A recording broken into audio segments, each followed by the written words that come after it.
Sa maliit na nayon ng Katbalogan, kilala ang pamilya ni Leah bilang isa sa mga matagal nang naninirahan doon. Ang kanyang buhay ay puno ng simpleng kasiyahan at malapit na samahan ng pamilya. Ngunit, ang lahat ng ito ay biglang nagbago nang mawala ang kanyang kapatid na si Nilo. Isang gabi, lumabas si Nilo upang makipagkita sa mga kaibigan ngunit hindi na siya bumalik.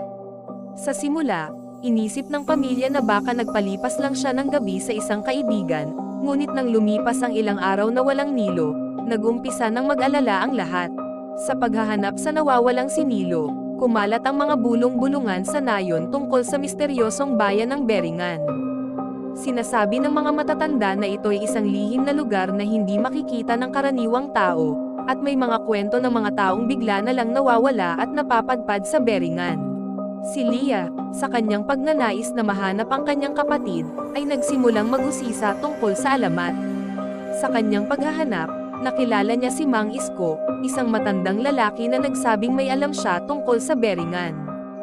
Ayon kay Mang Isko, may paraan para makapasok sa misteryosong bayan, ngunit ito'y mapanganib at may malaking kapalit. Habang lumalalim ang gabi, nagdesisyon si Leah na sundan ang mga pahiwatig na ibinigay ni Mang Isko. Dala ang isang lumang mapa at ang tapang na hinugot mula sa kanyang pagmamahal sa kanyang kapatid, sinimulan ni Leah ang kanyang paglalakbay papunta sa hindi kilalang lugar. Hindi alam na ang bawat hakbang ay magdadala sa kanya ng mas malapit hindi lamang sa Beringan kundi pati na rin sa isang hindi inaasahang kapalaran. Habang tinatahak ni Leah ang makitid at madilim na landas patungo sa di umano'y lokasyon ng Beringan, nag-umpisang maglaro sa kanyang isipan ang mga alaala kasama si Nilo. Mga alaalang puno ng tawanan at pangarap, na ngayon ay nababalot ng kalungkutan at pag-aalala. Sa kanyang paglalakad, napansin ni Leah ang kakaibang pagbabago sa paligid. Ang mga puno ay tila mas matatangkad at ang hangin ay may halong kakaibang lamig na hindi niya kailanman naramdaman sa Katbalogan. Habang lumalalim ang gabi, nagsimulang makarinig si Leah ng mga mahihinang bulong at tawanan na tila nagmumula sa kawalan. Ang mga ito ay nagdulot sa kanya ng matinding pagkabalisa at takot, ngunit hindi niya hinayaang ito ang magpatigil sa kanyang paglalakbay.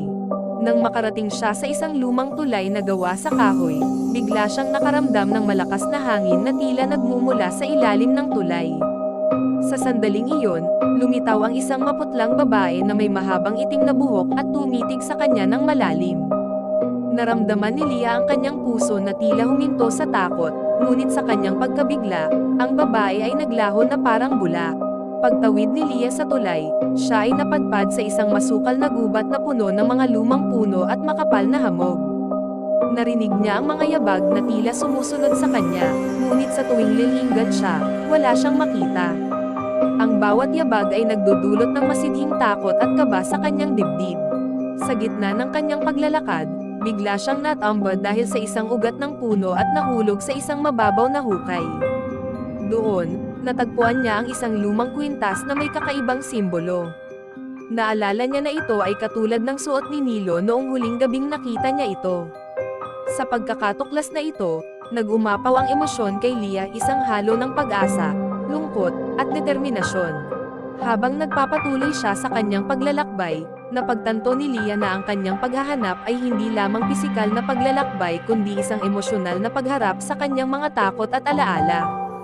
Sa bawat hakbang, mas lalo siyang napapalapit sa misteryo ng Beringan at sa katotohanan sa likod ng pagkawala ni Nilo.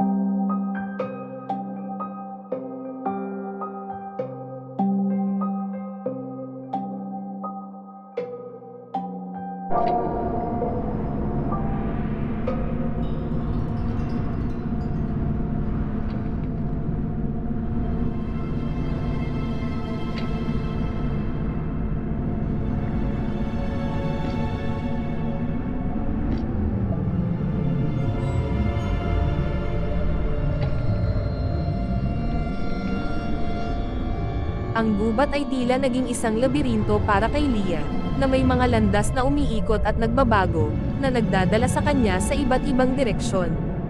Sa kanyang bawat hakbang, lumalakas ang kanyang pakiramdam na tila may mga matang nagmamasid sa kanya mula sa dilim. Habang naglalakbay, natagpuan ni Leah ang isang lumang bahay sa gitna ng gubat.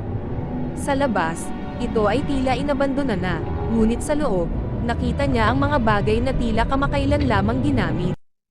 Sa isang sulok ng bahay, may nakita siyang isang libro na naglalaman ng mga kwento at alamat tungkol sa Beringan.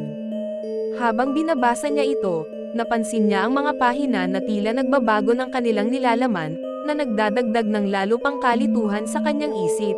Nang subukan niyang lisanin ang bahay, napagtanto niya na ang mga pintuan at bintana ay tila naglaho, na nag-iwan sa kanya na nakakulong sa loob. Sa kanyang paghahanap ng daan palabas, natagpuan niya ang isang lumang salamin na nagpakita ng kakaibang refleksyon, hindi ang kanyang sariling mukha, kundi ang mukha ng kanyang kapatid na si Milo, na may mga mata na tila humihingi ng tulong. Sa sandaling iyon, narinig ni Lia ang isang malakas na ingay mula sa labas ng bahay. Paglabas niya, natuklasan niya na ang gubat ay nagbago na naman ng itsura, na parang isang bagong mundo na puno ng mga lihim. Ang bawat puno, bawat halaman, tila nagbibigay ng isang palaisipan na kailangan niyang malutas. Habang siya ay naglalakad, bigla siyang nakaramdam ng isang malakas na puwersa na humihila sa kanya pabalik sa direksyon ng bahay. Tila may hindi nakikitang puwersa na pilit siyang pinipigilan sa kanyang paglalakbay. Sa kabila ng kanyang pagpupumilit, natagpuan niya ang kanyang sarili na bumabalik sa lumang bahay, na para bang ito ang sentro ng lahat ng misteryo.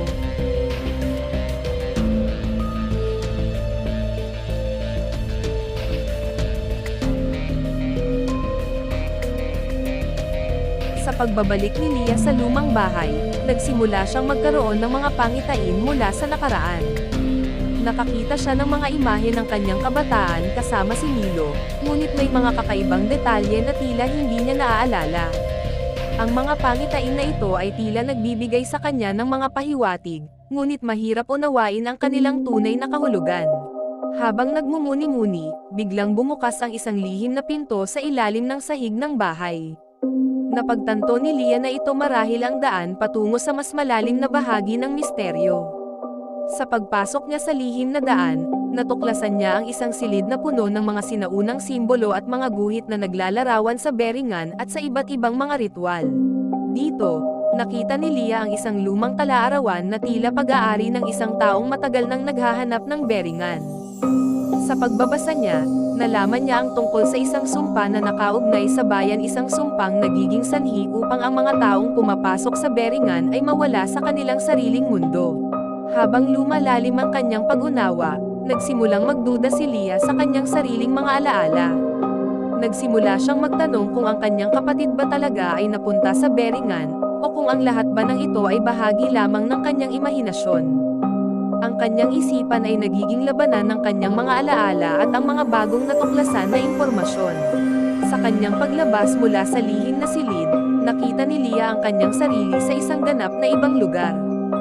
Hindi na siya nasa loob ng lumang bahay, kundi sa isang kagubatan na may kakaibang aura, isang lugar na tila hindi bahagi ng kanyang mundo. Ang gubat ay puno ng mga liwanag na nagmumula sa mga di kilalang nilalang, at ang hangin ay may halong mga bulong na tila nag-aanyaya sa kanya na sundan sila.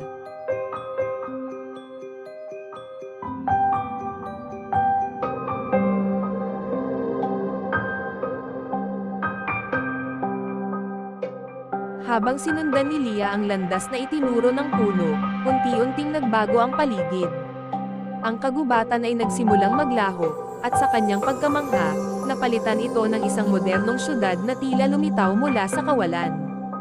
Ang syudad, na may mga matataas na gusali at kumikinang na ilaw, ay tila isang malinaw na kontrast sa sinaunang kagubatan na kanyang kinalakihan. Naglakad si Lia sa mga kalye ng syudad, na puno ng kalituhan at pagtataka. Habang siya ay naglalakad, nakakita siya ng mga pamilyar na mukha, mga tao mula sa kanyang nayon, pati na rin ang kanyang kapatid na si Milo.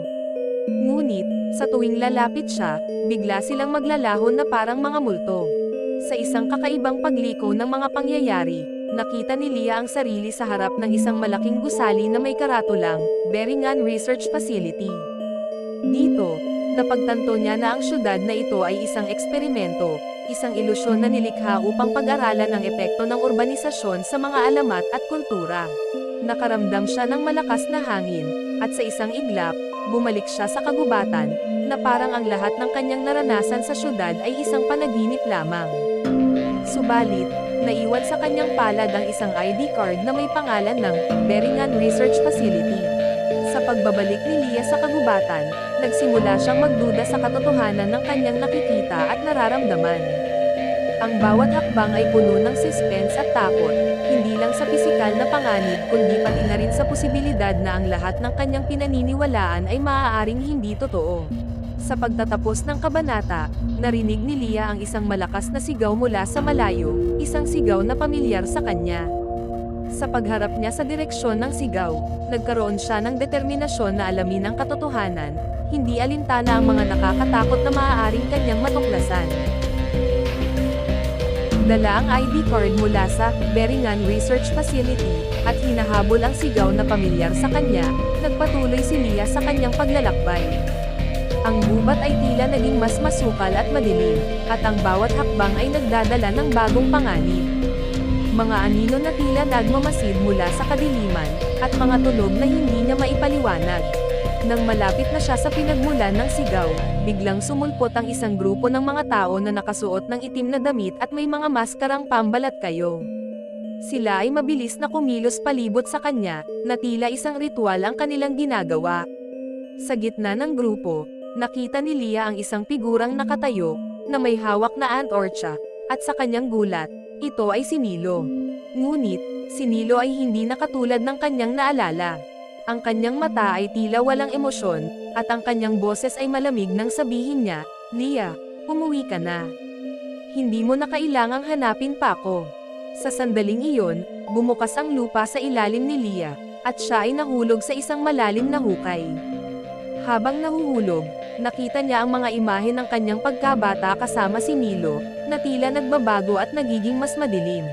Pagbagsak ni Leah, siya ay nasa isang malawak na silid na puno ng mga lumang libro at mapa. Dito, natagpuan niya ang isang aklat na naglalaman ng kasaysayan ng Beringan at ang sumpa na bumabalot dito. Ayon sa aklat, ang Beringan ay hindi lamang isang pisikal na lugar, kundi isang dimensyon kung saan ang mga nawawalang kaluluwa ay naliligaw. Habang binabasa ni Leah ang aklat, nagsimula siyang magkaroon ng mga pangitain kung saan siya at si Nilo ay nasa iba't ibang realidad. Sa mga pangitain na ito, si Nilo ay tila lumalaban sa isang hindi nakikitang puwersa, habang si Leah naman ay naghahanap ng paraan para makabalik sa kanilang tunay na mundo.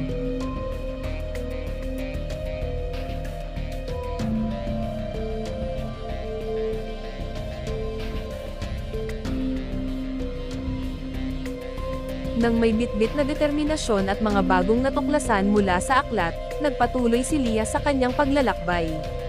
Sa kanyang paglalakad, natagpuan niya ang isang malaking salamin na nakatayo sa gitna ng kagubatan. Ang salamin ay kakaiba, naglalabas ito ng isang malamig na liwanag at tila may sariling buhay. Habang tinititigan ni Leah ang salamin, bigla itong nagbago at nagpakita ng isang serye ng mga pangyayari: ang pagkawala ni Nilo, ang kanyang paglalakbay patungo sa Beringan, at ang kanyang pakikibaka sa loob ng isang kakaibang dimensyon. Ang mga pangyayaring ito ay puno ng sindak at emosyon, na nagbigay kay Leah ng mas malalim na pag-unawa sa kanilang sitwasyon. Biglang, lumitaw sa salamin ang imahe ni Nilo, na nagbigay kay Leah ng isang mahalagang mensahe: "Leah, ang Beringan ay hindi lamang lugar. Ito ay isang pagsubok, isang paglalakbay sa ating sariling takot at pag-asa. Dapat mong hanapin ang liwanag sa iyong puso upang makabalik." Sa sandaling iyon, ang salamin ay nabasag, at mula sa mga piraso nito, lumabas ang mga nakakatakot na nilalang mga anino na may mga matang nagliliyab. Si Leah, na ngayon ay nakaharap sa pisikal at emosyonal na hamon, ay kailangang lumaban para sa kanyang buhay. Habang lumalaban, naalala ni Leah ang mga salita ni Nilo. Sa gitna ng labanan, hinanap niya ang liwanag sa kanyang puso, ang kanyang pagmamahal at pag-asa para sa kanyang kapatid. Sa kanyang pagtuklas sa liwanag na ito, ang mga nilalang ay nagsimulang maglaho, at ang kagubatan ay nagsimulang magbago. Nang matapos ang labanan, nakita ni Leah ang isang landas na nagliwanag, na tila nag-aanyaya sa kanya na sundan ito.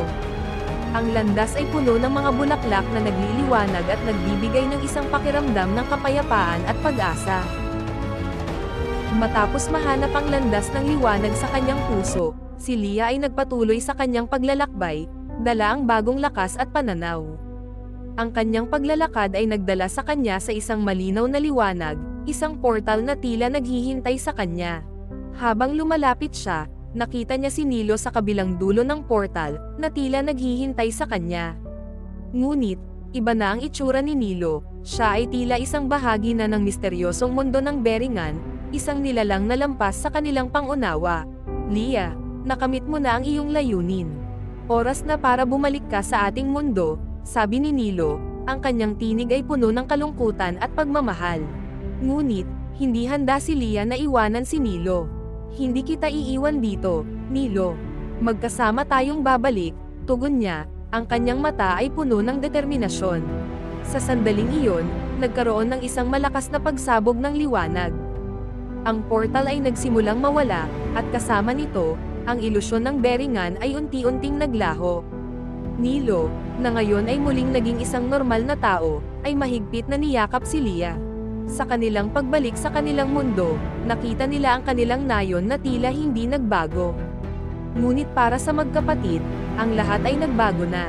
Dala nila ang mga aral at mga alaala mula sa Beringan, isang karanasan na magpakailanman ay magbabago sa kanilang pananaw sa buhay. Habang naglalakad sila pabalik sa kanilang tahanan, si Lia at Nilo ay magkatabi, hindi lamang bilang magkapatid kundi bilang mga survivor ng isang hindi kapani-paniwalang paglalakbay. Ang kanilang pagbabalik ay hindi lamang isang pisikal na pagbabalik, kundi isang pagbabalik na may bagong pag-unawa at pagtanggap sa mga hiwaga ng buhay. Sa kanilang paglalakad patungo sa kinabukasan, ang liwanag ng Beringan ay patuloy na kumikislap sa kanilang mga puso, isang paalala ng kanilang hindi matitinag na pagmamahalan at lakas ng loob.